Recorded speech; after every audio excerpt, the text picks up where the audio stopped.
Tu m'entends? Tu m'entends? M'as-tu entendu? M'as-tu entendu? Mon ange, D'autant plus fort. un clin d'œil au coucher du soleil. Et tu viens là, Car dans ton ici, à habit. Constantinople, le soleil Tu as se vu toute l'histoire. Tu es plus un horizon messianique que de moi. condor. Tu es eschaton. Et tu es Tu es le commencement construit de la fin. par Tu es la fin. quel Tu es Euclide de la sagacité fin. que tu es une tu- occulte Tu fraternelle seras la fin. Prête? Le commencement. d'Osiris Toi, de tu- la vie. que tu réclames de moi. Tu es sous la ferre babelaire que Joseph. Et tu seras toujours victime des énigmes, des dilemmes, des paradoxes. Trop fraternel ne veut jamais. Tu as vu 3 religions d'un seul Dieu, seulement.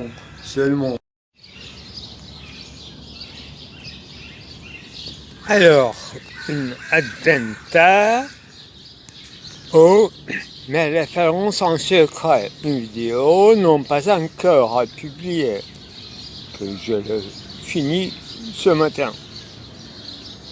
Alors, je me disais qu'on oublie, moi et vous, on oublie un peu trop vite que, en prime d'abord, ma référence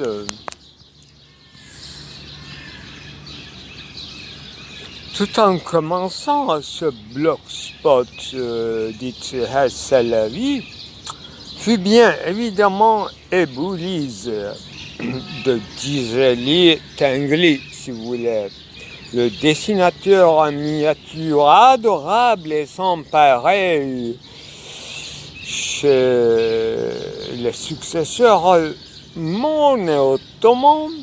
Il fut lui-même le serviteur d'une république qu'on appelle Artuklu. Donc, à la fin de fédération de Gant État Selçuklu, principauté éclairée de la région de Mardin à Cizre, et lui-même il était dessinateur et réalisateur aussi en vrai de ses premiers moteurs mécaniques bien avant Leonardo da Vinci. Donc, moteur qui au service seulement en apparence sunnite, totalement dans l'autre religieux. Je parle de la technique et dessin et mécanisme et le but final. 4 roses. Donc sunnite est à sa vision au service des souverains locaux. Bien évidemment, trop éclairé. Je ramasse depuis mon enfance de 17-18 ans toutes les documentations concernant Éboulis, dont les facsimilés sont donc restitution de ces machines à partir de ces dessins, donc ces miniatures fantastiques, son livre adorable d'ailleurs, que je possède. Donc ces facsimilés sont par l'intermédiaire d'une grande scientifique turque vivant en Allemagne qui est décédée presque récemment. Donc ces facsimilés se trouvent actuellement dans le musée de sciences du monde islamique qui se trouve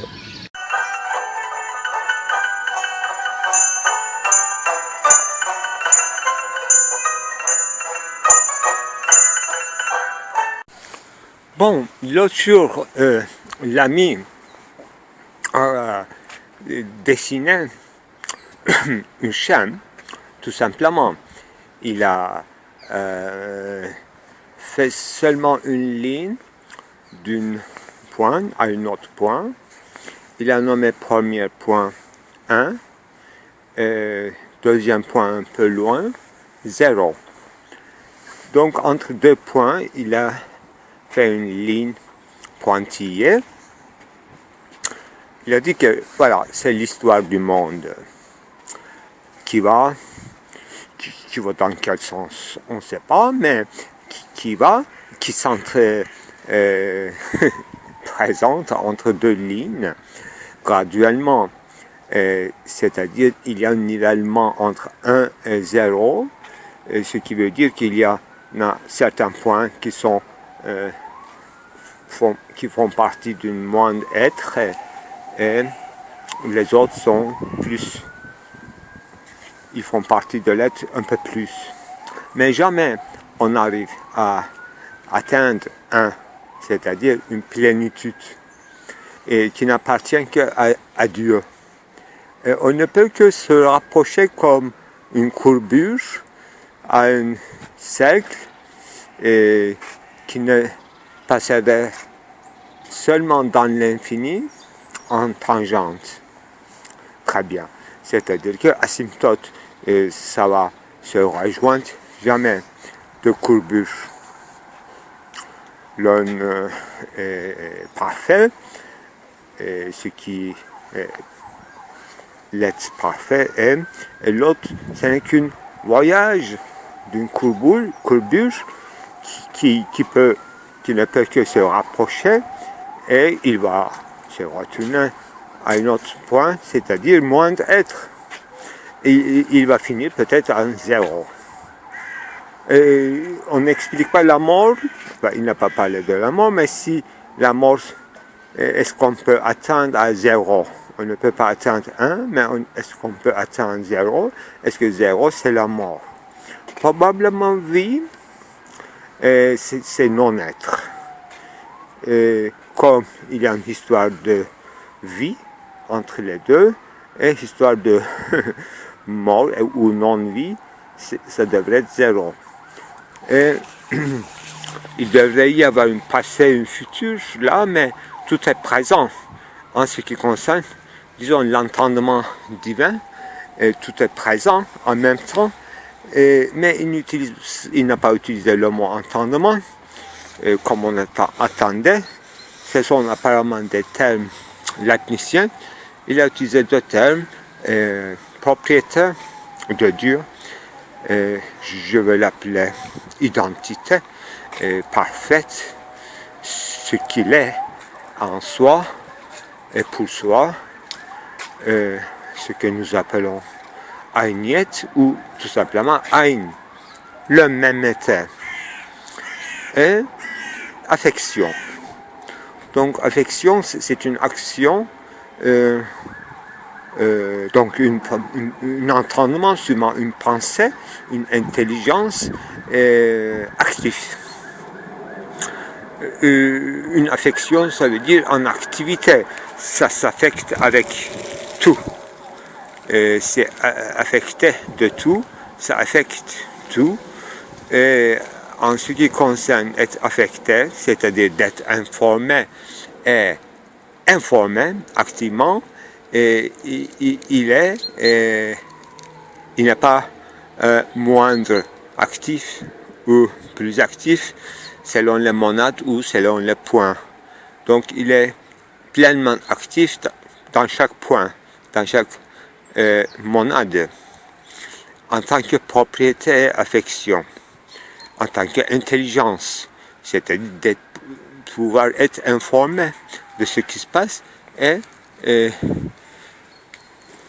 orienté sûrement selon sa plénitude, autant que l'être pointillé en rapprocherait dans sa courbure, dans son trajet. Très bien, c'est une théorie de Metexen qui est adoptée à de nouveaux besoins d'une nouvelle époque, et chrétien aussi, parce que Dieu, différemment de l'idéal, est devenu actif à chaque moment. On n'a pas simplement dit que tous ces points, ce sont des clairs-obscurs, un peu copies, fades. Et selon l'épistémé, ils peuvent se rapprocher et tout. Une version de platonisme ou néoplatonisme, je dirais. Parce qu'il y a une hiérarchie entre les atomes, alors que cette hiérarchie, en tant qu'intelligence divine, présence divine, donc dans chacun des monades, c'est égal. Égal à ce qui est en Dieu.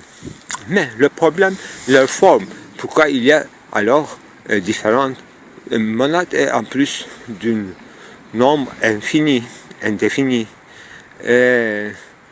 Donc il y a une variété, une différence irréductible entre les atomes. S'il n'y aura pas de différence, et il n'y aura aucune raison qu'il y ait une multitude de même. Donc il y a une différence individuelle et une individuation en morphée. Il a dit forme. On peut dire facilement monade dans le langage latinien. En ce qui concerne donc différence de forme et de monade, Dieu n'est pas pleinement représenté, disons. Dans la forme, il diverse de Dieu et de l'un et de l'autre. Chacun a sa structure à soi, ce qui veut dire que Dieu n'est pas du tout les monades ne sont pas faites exactes dans la ressemblance exacte de Dieu, à l'image de Dieu. Les images se diffèrent.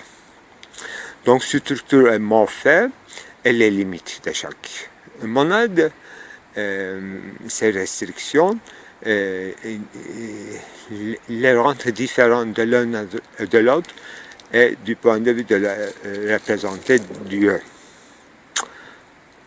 Voilà. Et qu'est-ce qu'ils font ces monades-là? Il s'agit entre eux et envers le monde, et envers leur environnement, envers l'ensemble, mais le plus c'est entre eux et dans leur petit environnement.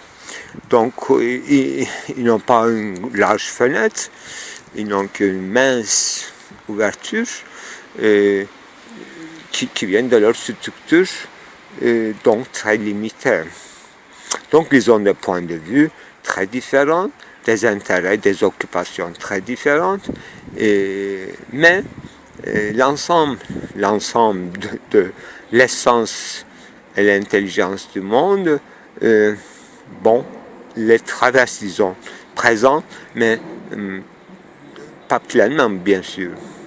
Mais on dit en théorie pleinement présent, mais on n'en sait pas. C'est-à-dire, ça n'apporte rien à la conscience. Présent, du point de vue de l'occupation divine présent. Mais ça veut dire que chacun, s'ils veulent, dans la limite de leur capacité, peuvent prendre part de la totalité.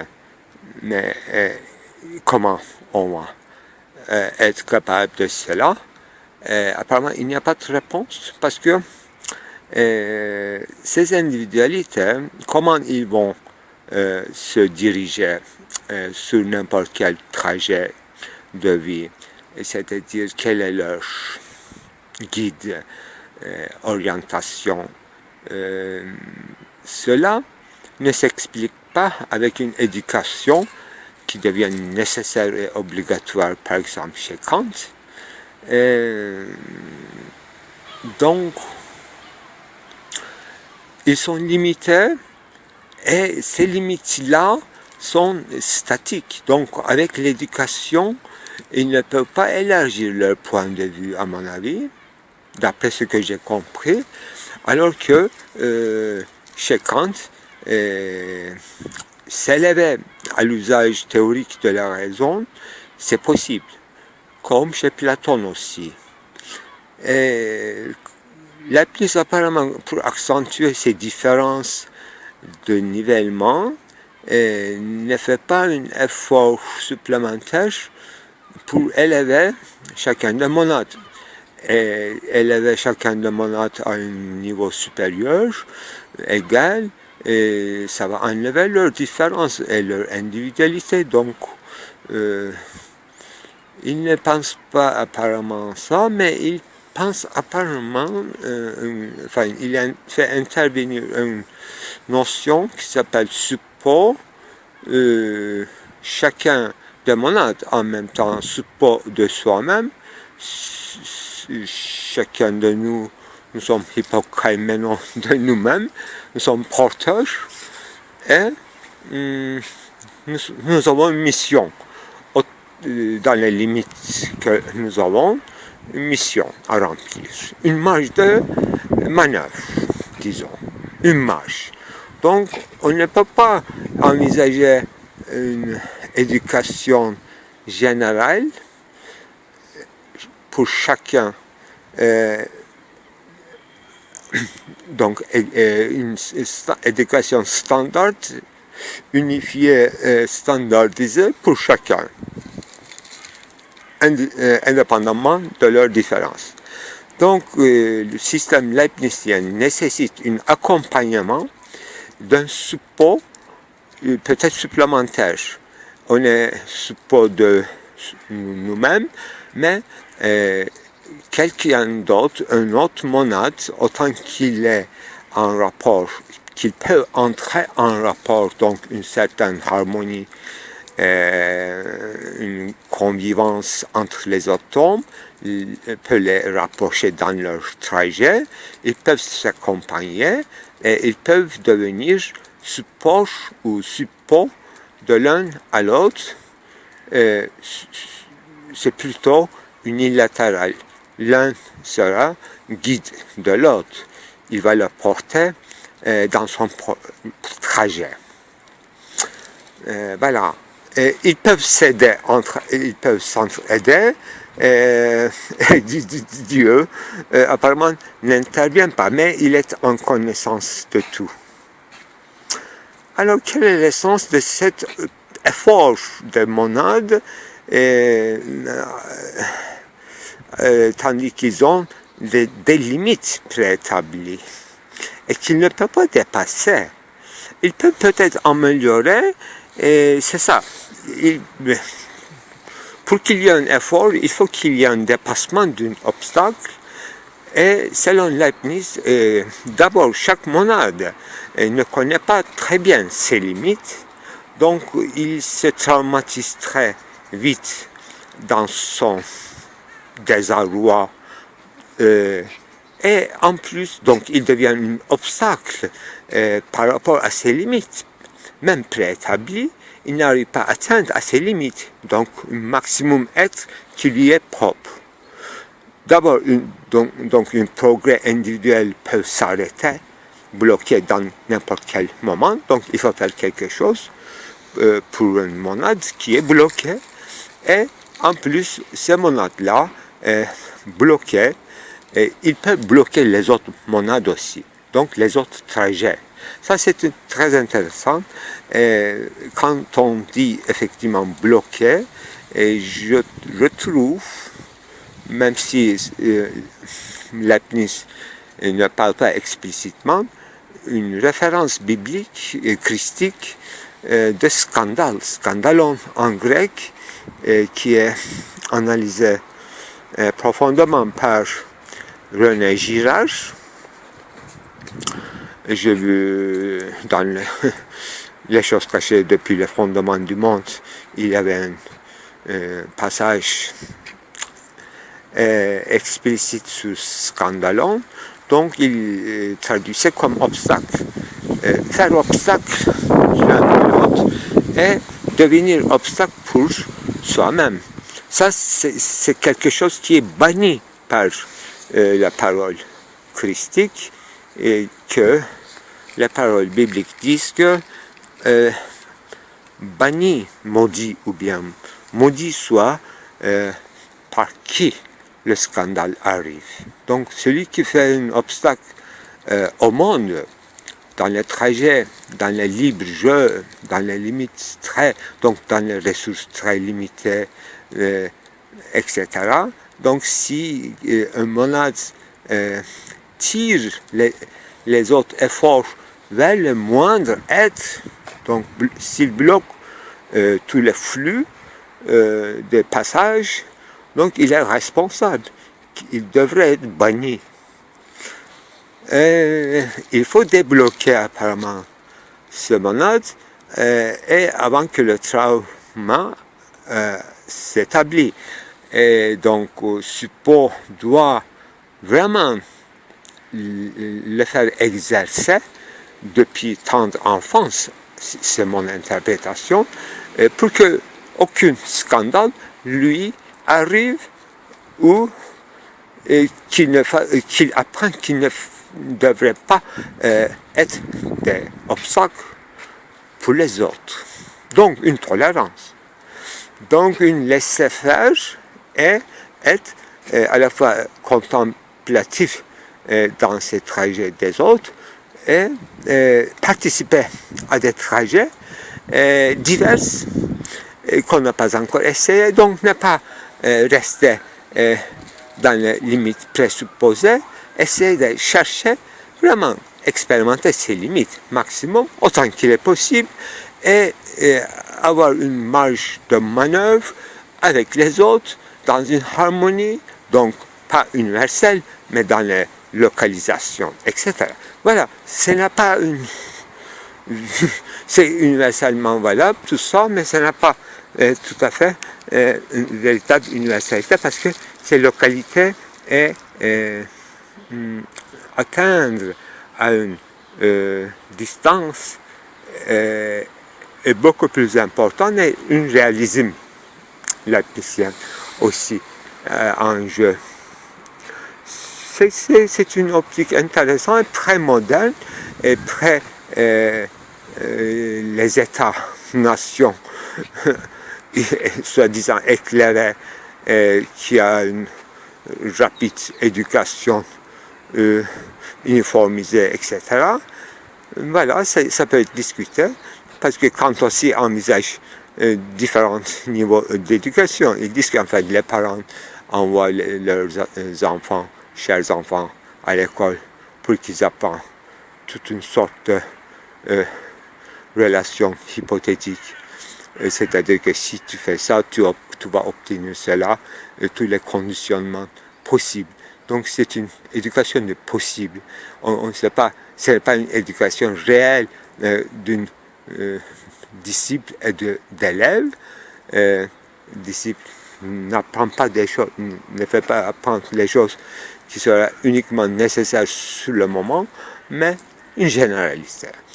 Et il faut donner aussi chez l'administration ces généralités, donc une certaine perspective ouverte, et accompagner d'une manière de plus près apparemment, pour qu'il soit plus réaliste et moins reste possibilité peut-être. Donc, possible et comme possible, ce sont des termes majeurs de la philosophie laticienne, qui reconnaît ses pleins droits à la possibilité et une possibilité réciproque, c'est-à-dire une compossibilité. Voilà, donc une tracer des limites à la monade veut dire que, chez Descartes aussi, il ne faut pas trop rêver, sinon on va être malheureux. On ne peut pas il ne faut pas trop fantasmer sur l'au-delà, sur les autres mondes. Il ne faut pas se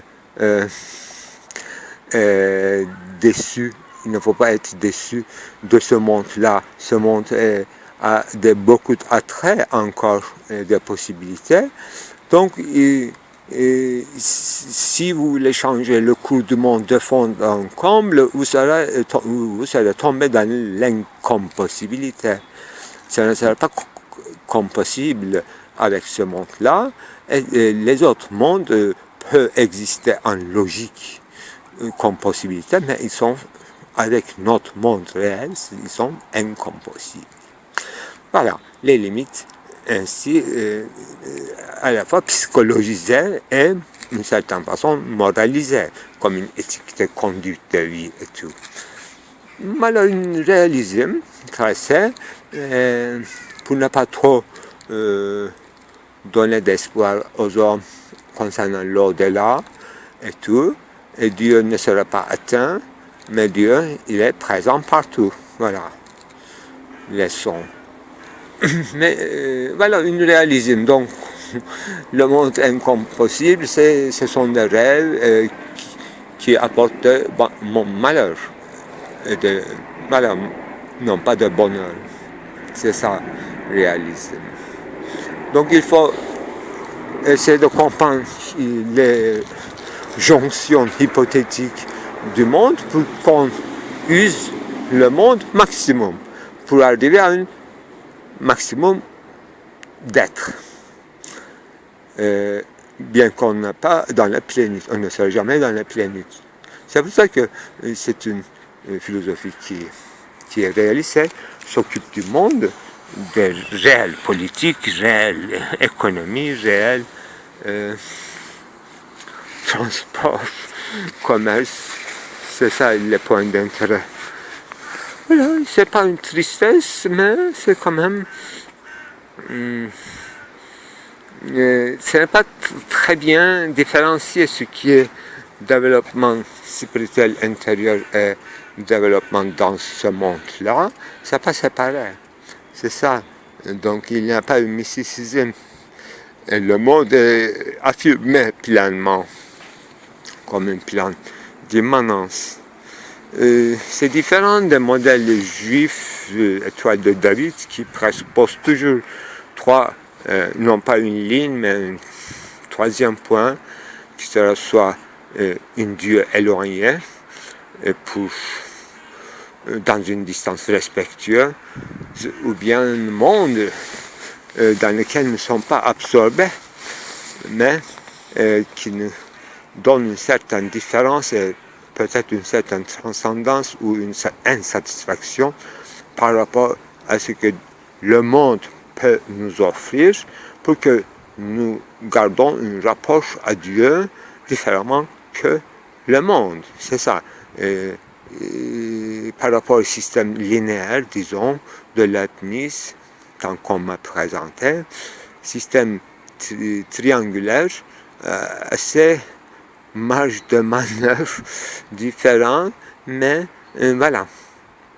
Dieu commence en tant qu'un point, troisième point, tierce, préoccupé et surveillé d'une manière beaucoup plus, disons, concrète et présente dans l'esprit de monade ou de l'individu, dans le modèle juif. Voilà, voilà.